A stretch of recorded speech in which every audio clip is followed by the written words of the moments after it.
আজকের একটা গুরুত্বপূর্ণ কথা বলার জন্য ভিডিওটা করা।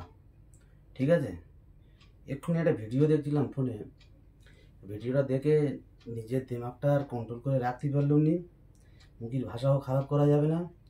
যেসব লোকেরা বলছে ওরা খুব বড় মাপের লোক, খুব বড় ধরনের লোক, যার কারণে মুখের ভাষা খারাপ করে নিজের মুখ খারাপ করে লাভ নেই। ঠিক আছে, শুধু এতটুকু বলতে পারি, কথা কটা শোনো তাহলে। একটা ভিডিও দেখছি, ভিডিওতে বলছে কি, এটা আমি ভিডিওটা দুটো রাজ্যে সবে দেখলাম। হায়দ্রাবাদেও দেখেছি, বা হায়দ্রাবাদে ও সিস্টেম করেছে, প্লাস আমাদের কলকাতার ভিডিও আজকে দেখলাম। ভিডিওটা হচ্ছে এটাই, সোশ্যাল মিডিয়ায় একটা ভিডিও দেখলাম। ভিডিওটা বলছে কি, এই রমজান মাসে সমস্ত সরকারি কর্মচারীদের, অনলি সরকারি কর্মচারীদের 1 ঘন্টা আগে ছুটি দেওয়া হোক। এটাই বলছে যে সরকারি কর্মচারীদের, অনলি সরকারি কর্মচারীদের 1 ঘন্টা আগে ছুটি দেওয়া হোক। আমার বক্তব্যটুকু হলো এটাই, যে এখন তোমাদের কথার মাধ্যমে আমাদের বুঝিয়ে দিচ্ছ যে তোমরা গরিবের জন্য কতটা আগে আসতে পারো। ঠিক আছে, তো আমি শুধু এটুকুই বলবো যে সরকারি, তোমরা কি যখন ভোটে যেত, শুধু কি এই সরকারি ভোটের মানে সরকারি কর্মচারীদের ভোটে যেত? গরিবের ভোট, বেসরকারি কর্মচারীদের ভোটে তোমাদের দরকার নেই তার মানে, তাই তো? কারণ তোমরা এটাই বলছো যেমন সরকারি কর্মচারীরা খালি রোজা করছে, ওরাই তোমাদের ভোট দিচ্ছে।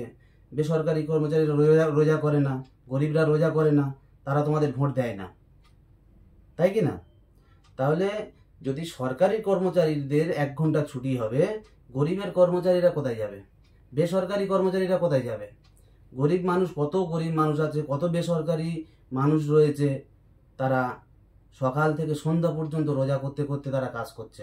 অথচ কয়েক কোটি কোটি গরিবের ভোটে তোমরা জিতেছো।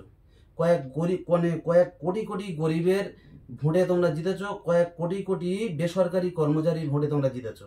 আর সামান্য 4টে সরকারি কর্মচারীর উপরে এত টান পড়ছে তোমাদের। এই তোমাদের মানবতা, এই তোমাদের গরিবের ওপরে মানে তোমাদের নজরেই।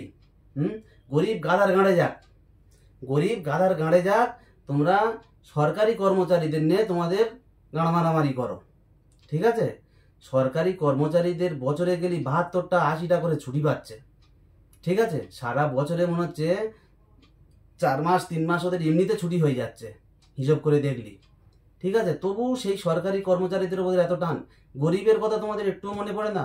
ওই সরকারি কর্মচারীর একটা, মনে করে একটা সরকারি কর্মচারীর বাড়ি একটা রাজমিস্ত্রি কাজ করছে, সে কে তার রাজমিস্ত্রি বলবে যে ঠিক আছে তোমরা রোজা করছো 1 ঘন্টা আগে চলে যাও, ঠিক আছে তোমরা গরিব 1 ঘন্টা আগে চলে যাও, বলবে? তাহলে গরিব, এখানে তোমরা বুঝিয়ে দিচ্ছ যে তোমরা গরিবের কত ভালোবাসো। গরিব গাদার গাঁড়ে যাক। ঠিক আছে, তোমরা সরকারি কর্মচারীর ওপরে এত টান তোমাদের। তা সরকারি কর্মচারীর ওপর এত টান যখন, সরকারি কর্মচারীর কটার ভোট নিয়ে তোমরা যেত, গরিবের ভোটের আশা করো না। ঠিক আছে, যেদিকে যাও ভাই, গরিবের গাঁড় তোমরাই মারবে। ঠিক আছে, তোমাদের মতন বড় লোকেরা খালি গরিবের গাঁড় মারো। ঠিক আছে, আর গরিবের ওপর অত্যাচার করো, বুঝতে পেরেছো? তো বড় লোকের ওপর কোনো নেই, খালি গরিবের গাঁড় মারতে থাকো।